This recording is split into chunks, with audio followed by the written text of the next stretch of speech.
दोस्तों, जम्मू कश्मीर के पहलगाम में 22 अप्रैल 2025 को आतंकी हमले में 27 पर्यटक मारे गए।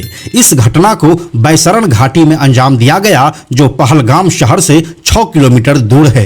मीडिया रिपोर्ट्स की अगर माने तो आतंकियों ने हनीमून मनाने गए यूपी के शुभम से उनका नाम पूछा और जैसे ही वह हिंदू निकला उसे गोली मार दी। यह देखकर शुभम की पत्नी वहीं पर बेसुध हो गई, जबकि आतंकी फायरिंग करते हुए वहां से भाग निकले। इसी हमले में बिहार के रहने वाले एक आईबी ऑफिसर मनीष रंजन की भी मौत हो गई। वो सासाराम के रहने वाले थे और हैदराबाद में पोस्टेड थे। मनीष रंजन अपनी पत्नी और 2 बच्चों के साथ कश्मीर घूमने गए थे। आतंकियों ने उनकी पत्नी और बच्चों के सामने ही उन्हें गोली मार दी। इस हमले की जिम्मेदारी लश्कर-ए-तैयबा के विंग द रेजिस्टेंट फ्रंट यानी कि TRF ने ली है।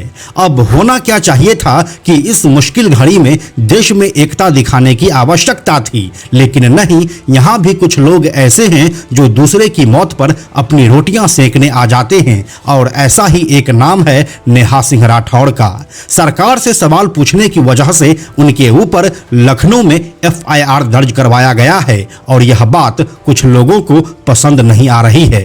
अब इस सिचुएशन में नेहा सिंह राठौड़ सही हैं या आप गलत हैं, आइए आपको बताते हैं सब कुछ आज के इस वीडियो में। हेलो एंड नमस्कार, मेरा नाम है प्रशांत और आप देख रहे हैं बेजोड़जोड़ा.com का यूट्यूब चैनल। दोस्तों, सबसे पहले तो आप नेहा सिंह राठौड़ के बारे में जानिए कि वो हैं कौन।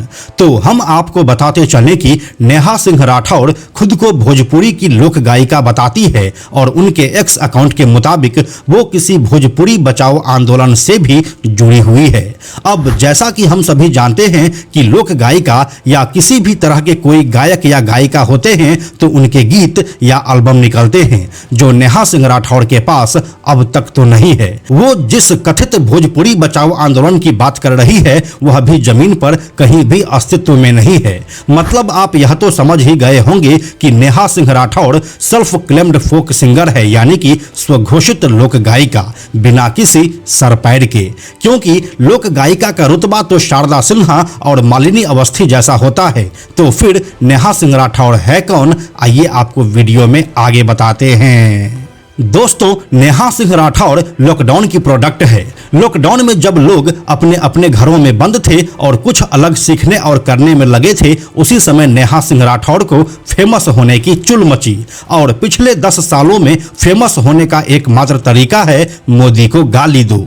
बस फिर क्या था, नेहा माइग्रेंट वर्कर्स के कंधे पर बंदूक रखी और लगी मोदी को गाली देने। इससे हुआ ये कि वह सोशल मीडिया पर थोड़ा थोड़ा फेमस होने लगी। इसके बाद अक्टूबर 2020 में बिहार विधानसभा का चुनाव होता है।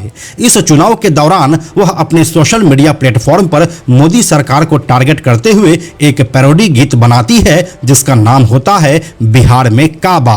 यह गीत सोशल मीडिया पर पॉपुलर होता है और नेहा सिंह राठौड़ को अचानक से लगता है कि अरे, मैं तो सिंगर बन गई, नहीं, मैं तो फोक सिंगर बन गई। और फिर 2 सालों के बाद जब यूपी विधानसभा का चुनाव होता है, तब वह गाना निकाल देती है यूपी में काबा। उसके पहले की लोकप्रियता को देखते हुए यह गीत भी सोशल मीडिया पर घूमने लगता है और एक बार फिर से नेहा को लगता है कि वाह, मैं तो सच में एक फोक सिंगर बन गई। और यही सिलसिला मध्य प्रदेश के विधानसभा चुनाव में भी देखने को मिलता है। और कुल मिलाकर नेहा सिंह राठौड़ खुद को एक एस्टैब्लिश्ड फोक सिंगर मान लेती है। बस इससे ज्यादा नेहा सिंह राठौड़ का परिचय हमसे नहीं दिया जाएगा। अब हाल के मुद्दे पर आते हैं। होता क्या है कि 22 अप्रैल को पहलगाम में आतंकी हमले के बाद PM मोदी का 24 अप्रैल को बिहार के मधुबनी में एक रैली होता है और यहां पर वह कहते हैं कि पहलगाम के दोषियों को मिट्टी में मिलाने का समय आ गया है। आतंकियों को कल्पना से भी बड़ी सजा मिलकर रहेगी। आतंकी हमले में किसी ने अपना बेटा खोया है, किसी ने अपना भाई और किसी ने अपना जीवन साथी। इनमें से कोई बंगला बोलता था, कोई कन्नड़, कोई गुजराती था तो कोई बिहार का लाल था। आज सभी की मृत्यु पर कारगिल से लेकर कन्याकुमारी तक हमारा आक्रोश एक जैसा है। हम आतंकवादियों को पहचानेंगे, उसे ट्रैक करेंगे और फिर उसे सजा देंगे। अब इसी रैली को आधार बनाते हुए नेहा सिंह राठौड़ अपने एक्स हैंडल पर एक के बाद एक पोस्ट करना शुरू कर देती है कि पहलगाम में हुआ हमला पीएम मोदी की चूक है और इसका फायदा वह बिहार चुनाव में उठाएंगे। आतंकी का नाम लेकर बिहार के मुद्दों को भुलाया जाएगा और फिर चुनाव जीतते ही सब शांत हो जाएंगे। अब नेहा सिंह राठौड़ के इसी एक्स वीडियो को एक Pakistani x handle PTI promotion ने शेयर कर दिया।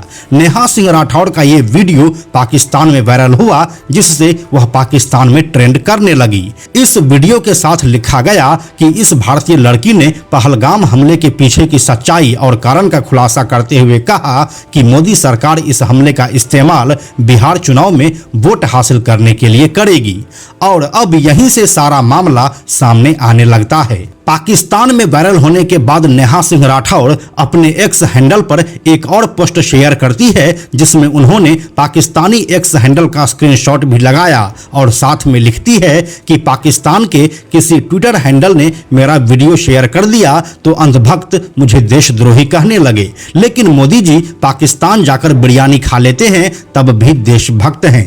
लेकिन नेहा सिंह राठौड़ की सफाई के बाद भी उसके ऊपर लखनऊ के हजरतगंज थाने में देशद्रोह का मुकदमा दर्ज हो जाता है और आप तो जानते ही हैं कि इसमें 7 साल से लेकर आजीवन कारावास तक की सजा हो सकती है। इस एफआईआर में कहा गया है कि नेहा सिंह राठौर ने सोशल मीडिया पर कई आपत्तिजनक पोस्ट किए हैं। धर्म और जाति के आधार पर एक दूसरे समुदाय के खिलाफ अपराध को उकसाने की कोशिश की गई है।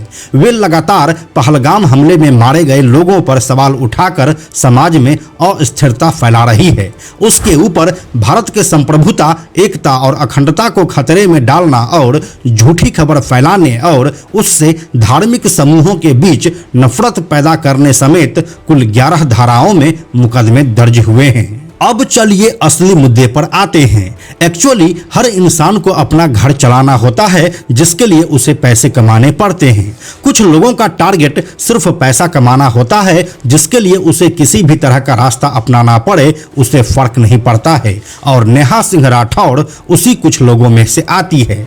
सोशल मीडिया का एक फंडा है कि वहां पर जितना आपका एंगेजमेंट बढ़ेगा उतने आपको पैसे मिलेंगे। यह बात हर जगह लागू होती है, यूट्यूब, फेसबुक और एक्स पर भी। इसीलिए जानबूझकर ऐसे लोग कोई जानकारी पूर्ण या उपयोगी कंटेंट बनाने के बजाय कंट्रोवर्शियल कंटेंट बनाते हैं, जिससे कि कंट्रोवर्सी पैदा हो और सोशल मीडिया पर खाली बैठे बेरोजगार कमेंट में उसे भर भर के गाली दे। ये जो कमेंट में गाली जाता है ना, वही उस कंटेंट के एंगेजमेंट को बढ़ाता है और ऐसे लोग आपसे गाली सुनकर मोटा पैसा छापते हैं। आपको लग रहा होता है कि आपने उसे गाली दिया है, जबकि सच्चाई यह है कि आपके गाली को वह वरदान समझकर लेती है, क्योंकि उसी से उसका घर चलता है। ऐसे नेहा सिंह राठौड़ अकेली नहीं है, बल्कि कई ऐसे सो कॉल्ड और सेल्फ क्लेम्ड इन्फ्लुएंसर है जो हमेशा कंट्रोवर्शियल कंटेंट ही बनाते हैं, जिससे कि उसका घर चल सके। और फिर जब उसके ऊपर कोई एफआईआर दर्ज हो जाता है, तब वह सोशल मीडिया पर आंसू बहाने लग जाती है। ठीक वैसे ही जैसा कुछ समय पहले कांग्रेस की एक इन्फ्लुएंसर रोहिणी कुशल जायसवाल के साथ हुआ था। इसीलिए जरूरी है दोस्तों कि आप भी इस बात को समझिए कि गद्दार और बेरोजगार नेहा सिंह राठौड़ या उनके जैसे लोग नहीं, बल्कि आप हैं जो दिन भर अपना काम धंधा छोड़कर ऐसे लोगों को गाली देने में लगे रहते हैं। सोशल मीडिया काफी अच्छी चीज है और इसका इस्तेमाल कुछ पॉजिटिव सीखने में कीजिए, ऐसे लोगों का एंगेजमेंट बढ़ाने में नहीं। उम्मीद है आप हमारी इस बात से सहमत होंगे। अगर सहमत हैं तो भी और नहीं हैं तो भी हमें कमेंट में लिखकर जरूर बताइए और हाँ, वीडियो को लाइक करना मत भूलिएगा। आखिर हमें भी तो अपना घर चलाने के लिए एंगेजमेंट की आवश्यकता होती है।